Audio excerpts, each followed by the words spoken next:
सन 1946 में कुछ किसानों के पास सिर्फ दूध था, लेकिन दिक्कत यह थी कि दूध उनका था, मेहनत उनकी थी, लेकिन दूध की कीमत कोई और तय करता था।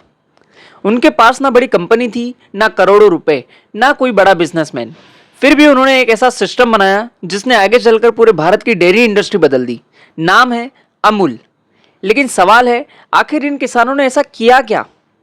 और इसका जवाब हमें मिलेगा एक किताब से, द साइकोलॉजी ऑफ मनी। इस किताब के लेखक मॉर्गन हाउसल एक आसान सी बात बताते हैं, पैसा सिर्फ ज्यादा कमाने का नाम नहीं है। मान लो दो लोगों की सैलरी 20,000 रुपए है।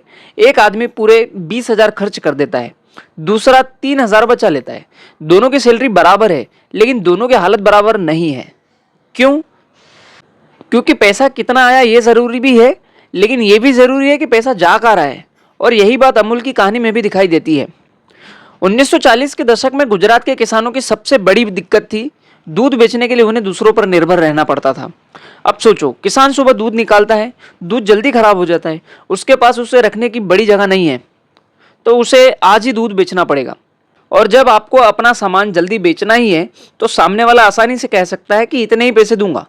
यानी किसान मेहनत तो कर रहा था, लेकिन कीमत तय करने की ताकत उसके पास नहीं थी। फिर सवाल आता है कि किसानों ने ऐसा किया क्या? किसानों ने सोचा, क्यों ना हम सब मिलकर अपना ही सिस्टम बना ले। 1946 में उन्होंने कोऑपरेटिव बनाना शुरू किया। शुरुआत बहुत छोटी थी, सिर्फ 2 गांव और करीब 247 लीटर दूध रोज, बस। लेकिन फर्क ये था कि अब किसान अकेला नहीं था।